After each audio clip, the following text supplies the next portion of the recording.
اہل سنت والجماعت جنتی فرقہ ہے، اس کی دلیل کیا ہے؟ صاحب ابھی تو آپ سن چکے کہ حضور نے فرمایا وہ جنتی طبقہ ہے جو میرے اور میرے صحابہ کی سنت پر عمل کرے. یہ تو متعین ہو گیا نا حدیث شریف ہی میں. اچھا اب مثلا صحابہ ہوائی جہاز میں بیٹھے، آپ گئے ہوائی جہاز میں؟ کہیں نہیں، کوئی ناجائز کام کیا. صحابہ کرام ریل گاڑی میں بیٹھے، آپ نے ریل گاڑی کا سفر تو کیا ہوگا. صحابہ بس میں بیٹھے، آپ تو جاتے ہیں روزانہ بس میں بیٹھ کے یا نہیں؟ مسئلہ کیا ہے دیکھیے بتاؤں آپ کو، اصول کیا ہے. حضور علیہ الصلوۃ والسلام نے حضرت معاذ ابن جبل کو یمن کا قاضی بنا کر بھیجا. یہ دونوں حدیث ہیں، حضرت ابو موسیٰ اشعری اور حضرت معاذ ابن جبل، دونوں کی حدیث کا متن تقریباً ایک. آپ نے قاضی بنا کر بھیجا، حضور نے ان سے انٹرویو کیا، فیصلے کیسے کرو گے؟ کہا میں پہلے قرآن مجید میں دیکھوں گا. فرمایا اگر وہ قضیہ قرآن مجید میں نہ ہو تو کیسے فیصلہ کرو؟ کہا میں حدیث میں تلاش کروں گا. فرمایا اگر وہ حدیث میں نہ ہو تو پھر کیا کرو گے؟ انہوں نے کہا میں قرآن حدیث سامنے رکھ کر اپنی رائے قائم کروں گا، جس کو فقہ کہتے ہیں. اس کا مطلب جو علم والا آدمی ہے قرآن و سنت کی روشنی میں اپنی رائے قائم کرنے کا اس کو حق ہے، جس کو تفقہ کہتے ہیں. حضور فرماتے نہیں نہیں نہیں،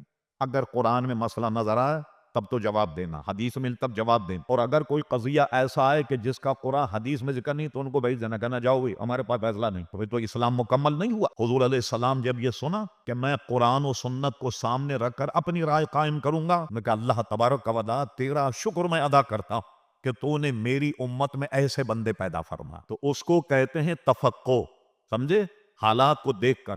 مثلا صحابہ سے ملا کسی نے کسی کو قتل کر دیا، اس کے قصاص میں اس کو قتل کیا جائے. یہ ملے گا کسی نے بس کے نیچے داب کے اس کو مار دیا، تو اس زمانے تو گاڑی نہیں تھی، بس نہیں تھی، اب نیا لائی جزیہ لائیے تو ظاہر ہے کہ اس کو بھی اس کے قصاص میں قتل کیا جائے.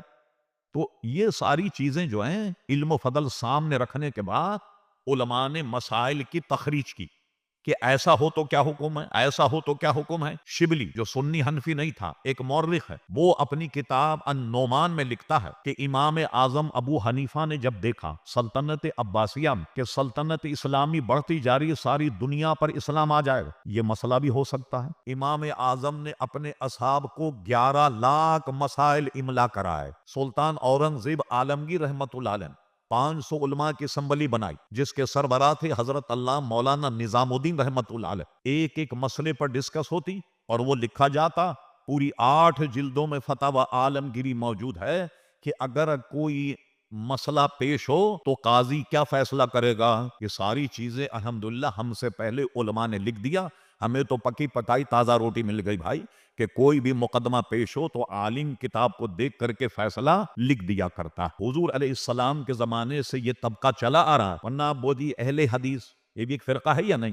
انگریزوں کے زمانے میں آیا، خود ان کی کتاب موجود ہے، یہ غیر مقلد کہلاتے تھے، میرے پاس ثبوت موجود ہے، حوالہ موجود ہے، ضرورت ہو تو مجھ سے لے جائیے. انہوں نے انگریزوں کو درخواست دے کر کے کہا کہ ہمیں سرکاری کاغذات میں اہل حدیث لکھا جائے، غیر مقلد نہ لکھا جائے. آج سے 34 برس پہلے جشن دیوبند منایا گیا 7 سالہ. تو اب دیوبند کی عمر کتنی ہوئی؟